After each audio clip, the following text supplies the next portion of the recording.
नमस्कार। आज हम चाइल्ड डेवलपमेंट एंड पेडागोजी के एक बहुत ही ज़रूरी टॉपिक को समझने वाले हैं, सिगमंड फ्रॉइड का मनोविश्लेषणात्मक सिद्धांत।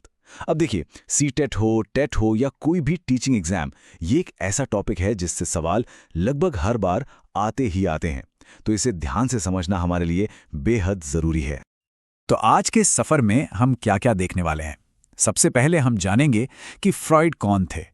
फिर हम मन के 3 स्तरों को समझेंगे। उसके बाद पर्सनालिटी की बनावट यानी इड, ईगो और सुपर ईगो की बात करेंगे। फिर विकास की अवस्थाओं और कुछ मजेदार डिफेंस मैकेनिज्म पर भी नजर डालेंगे। और हाँ, आखिर में एक क्विक रिवीजन और कुछ प्रैक्टिस क्वेश्चन भी करेंगे ताकि सब कुछ पक्का हो जाए। चलिए शुरू करते हैं। तो सिगमंड फ्रॉइड ये ऑस्ट्रिया के एक न्यूरोलॉजिस्ट थे, जिन्हें हम फादर ऑफ साइको एनालिसिस या मनोविश्लेषण का जनक कहते हैं। उनका सबसे बड़ा और कह सकते हैं क्रांतिकारी आइडिया ये था कि हमारा जो भी व्यवहार है वो अक्सर ऐसी इच्छाओं और यादों से चलता है जिनके बारे में हमें खुद भी पता नहीं होता। फ्राइड का मानना ये था कि हम जो भी करते हैं ना, वो बस ऐसे ही नहीं होता। उसके पीछे कोई ना कोई वजह होती है। और ये छिपी होती है हमारे मन की गहराइयों में। हमारी इच्छाएं, हमारे डर, हमारे अंदर के जो कॉन्फ्लिक्ट्स हैं, वो सब मिलकर हमारे बिहेवियर को कंट्रोल करते हैं। और उनका पूरा का पूरा सिद्धांत बस इसी मन के विश्लेषण पर टिका है। ये एक तरह से इंसानी बर्ताव को समझने की एक मास्टर चाबी है। अच्छा, फ्राइड के सिद्धांत को अच्छे से समझने के लिए ना, सबसे पहले उनके दिए हुए मन के मॉडल को समझना होगा। उन्होंने हमारे मन को 3 अलग अलग लेवल्स में बांटा था। चलिए एक एक करके इन्हें समझते हैं, क्योंकि यहीं से सारी कहानी शुरू होती है। तो पहला लेवल है चेतन मन, यानी कि हमारा कॉन्शियस माइंड। ये हमारी अभी की जागरूकता है।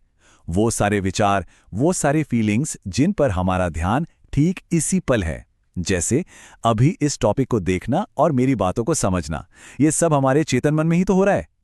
दूसरा है अवचेतन मन या प्री कॉन्शियस माइंड। आप इसे चेतन और अचेतन मन के बीच का एक पुल समझ सकते हैं। इसमें वो जानकारी होती है जो अभी तो हमारे ध्यान में नहीं है, लेकिन अगर थोड़ी सी कोशिश करें तो याद आ सकती है। अरे जैसे एग्जाम में होता है ना, कोई जवाब एकदम से याद नहीं आता, पर थोड़ा सोचते ही वो फट से दिमाग में आ जाता है। बस वही है ये। और अब आता है तीसरा और सबसे रहस्यमयी अचेतन मन, यानी अनकॉन्शियस माइंड। फ्रॉइड के हिसाब से ये हमारे मन का सबसे बड़ा और सबसे पावरफुल हिस्सा है। हमारी सारी दबी हुई यादें, गहरे डर और वो इच्छाएं जिनके बारे में हम जानते भी नहीं, वो सब यहीं होती हैं और हमारे व्यवहार पर सबसे ज्यादा असर यही डालती हैं। मान लीजिए किसी को बिना किसी वजह के कुत्तों से बहुत डर लगता है, तो हो सकता है कि बचपन में कोई डरावना अनुभव हुआ हो जो अब उसे याद भी नहीं। फ्राइड ने इसकी तुलना एक आइसबर्ग से की है, मतलब एक हिमशैल से। क्या कमाल की एनालॉजी है। जो सिर्फ 10% हिस्सा पानी के ऊपर दिखता है वो है हमारा चेतन मन, लेकिन जो 90% विशाल हिस्सा पानी के नीचे छिपा है वो है हमारा शक्तिशाली अचेतन मन। इससे साफ पता चलता है कि हमारे बिहेवियर को कंट्रोल करने वाली ज्यादातर ताकतें हमारी नजर से बाहर काम कर रही हैं। तो मन के इन लेवल्स के अंदर फ्रॉइड ने पर्सनैलिटी की एक बहुत ही दिलचस्प बनावट बताई। उनके मुताबिक हमारी पर्सनैलिटी कोई एक चीज नहीं है, बल्कि 3 ताकतों के बीच लगातार चलने वाली एक खींचतान का नतीजा है। इड, ईगो और सुपर ईगो। इसको ना एक बहुत ही मजेदार उदाहरण से समझते हैं। सोचिए, हम सब एग्जाम हॉल में बैठे हैं और एक सवाल है जो बिल्कुल नहीं आ रहा। अब हमारे अंदर का जो इड है वो एक तरह का राक्षस है। उसे तो बस मजा चाहिए, तुरंत वो फौरन कहेगा, अरे नकल कर लो, फटाफट काम खत्म करो। लेकिन तभी हमारे कंधे पर बैठा सुपर ईगो, जो एक देवता की तरह है, वो बोलेगा, नहीं, ये धोखा है, ये बिल्कुल गलत है। अब बेचारा ईगो बीच में फंस गया। ईगो जो है वो है रियलिटी चेक। वो सोचेगा, नकल करने में रिस्क है, पकड़े गए तो गए काम से। इससे अच्छा है इस सवाल को छोड़कर आगे बढ़ते हैं और जो आता है उसे ठीक से करते हैं। तो देखा, ईगो ही है जो हमें असल दुनिया में सही सलामत रखता है।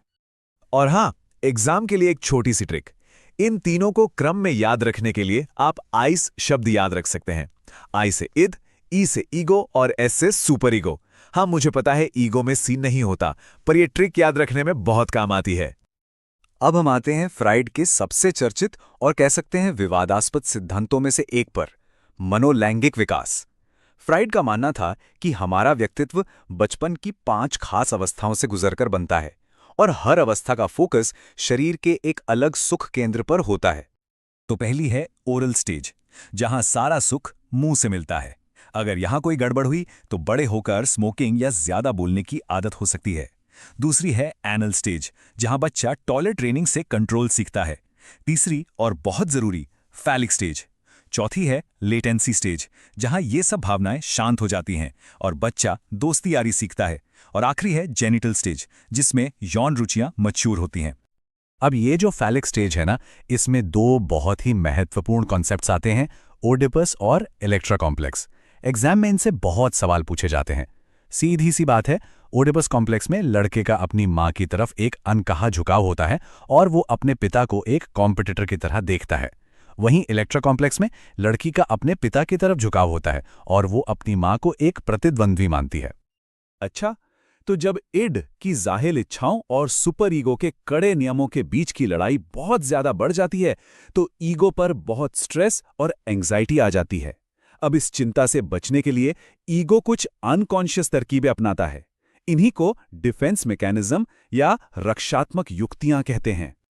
पहला है रैशनलाइजेशन या तर्कसंगति, मतलब अपने गलत काम या नाकामी को सही ठहराने के लिए झूठे पर सुनने में सही लगने वाले बहाने बनाना। जैसे कोई स्टूडेंट एग्जाम में फेल हो जाए और कहे टीचर ने ठीक से पढ़ाया ही नहीं था, जबकि असलियत में उसने खुद पढ़ाई नहीं की थी। ये बिल्कुल अंगूर खट्टे हैं वाली बात हो गई। अगला है डिस्प्लेसमेंट या विस्थापन। इसमें इंसान अपना गुस्सा या अपनी भावनाएं असली जगह से हटाकर किसी कमजोर या सुरक्षित टारगेट पर निकाल देता है। इसका सबसे क्लासिक उदाहरण है, बॉस ने ऑफिस में डांटा तो बॉस को तो कुछ कह नहीं सकते, पर घर आकर सारा गुस्सा परिवार पे निकाल दिया। फिर आता है रिप्रेशन यानी दमन। ये सबसे बेसिक डिफेंस मैकेनिज्म माना जाता है। इसमें किसी दुख देने वाली याद को जबरदस्ती अनकॉन्शियस माइंड में धकेल दिया जाता है। जैसे बचपन का कोई बहुत बुरा हादसा हो जिसे इंसान पूरी तरह से भुला दे, इतना कि उसे याद ही ना रहे कि ऐसा कुछ हुआ भी था। और एक और जरूरी मैकेनिज्म है कॉम्पनसेशन या क्षतिपूर्ति। इसमें व्यक्ति अपनी किसी एक फील्ड की कमी को पूरा करने के लिए किसी दूसरी फील्ड में जी जान लगाकर बहुत अच्छा प्रदर्शन करता है। जैसे कोई अगर पढ़ाई में अच्छा नहीं है तो वो एक बेहतरीन एथलीट या म्यूजिशियन बनने में अपनी सारी एनर्जी लगा दे। चलिए, अब हम इस पूरे टॉपिक के आखिरी हिस्से पर आ गए हैं। यहाँ हम फटाफट से सारे मेन पॉइंट्स को रिवाइज करेंगे ताकि वो आपके दिमाग में एकदम फ्रेश हो जाएं, और फिर अपनी तैयारी को जांचने के लिए कुछ प्रैक्टिस सवाल भी देखेंगे। तो आइए फटाफट दोहराते हैं। साइको एनालिसिस की नींव रखी सिगमंड फ्रॉइड ने। मन के 3 लेवल हैं, कॉन्शियस, प्री कॉन्शियस और सबसे ताकतवर अनकॉन्शियस यानी आइसबर्ग मॉडल। पर्सनैलिटी असल में इड, ईगो और सुपर ईगो के बीच की एक लड़ाई है। हमारा विकास 5 साइकोसेक्सुअल स्टेजेस में होता है, और ईगो एंग्जाइटी कम करने के लिए रैशनलाइजेशन और डिस्प्लेसमेंट जैसे डिफेंस मैकेनिज्म का इस्तेमाल करता है। अब बारी है प्रैक्टिस की। पहला सवाल, फ्राइड के अनुसार पर्सनैलिटी का कौन सा हिस्सा रियलिटी प्रिंसिपल यानी वास्तविकता के सिद्धांत पर काम करता है? आइड, ईगो, सुपर ईगो या लिबिडो? इसका सही जवाब है बी, ईगो। जैसा हमने बात की थी, ईगो का काम ही है आइड और सुपर ईगो के बीच समझौता कराना, और ये हमेशा इस आधार पर काम करता है कि असल दुनिया में क्या मुमकिन है। दूसरा सवाल, ओडिपस कॉम्प्लेक्स फ्राइड की किस साइकोसेक्सुअल स्टेज के दौरान होता है?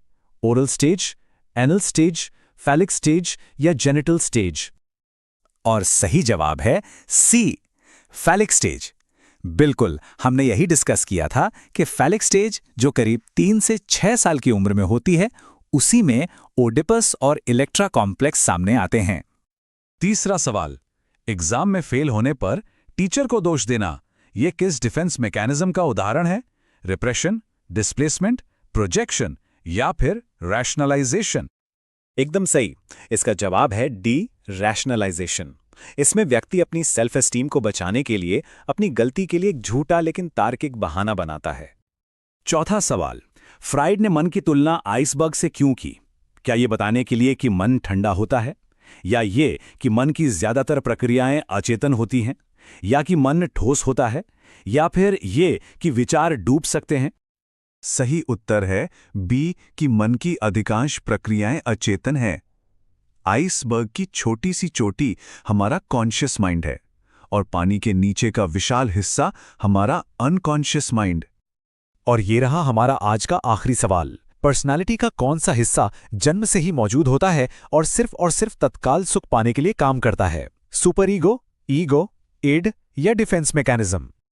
और इसका सही जवाब है सी, आइड। आइड ही पर्सनालिटी का वो सबसे पुराना हिस्सा है जो जन्म से हमारे साथ होता है और अपनी हर इच्छा की तुरंत पूर्ति चाहता है। अगर वीडियो अच्छा लगा हो तो प्लीज चैनल को सब्सक्राइब करें, वीडियो को लाइक करें और अगर वीडियो हेल्पफुल हो तो एक कमेंट जरूर करें और अपने दोस्तों को शेयर करना ना भूलें। धन्यवाद।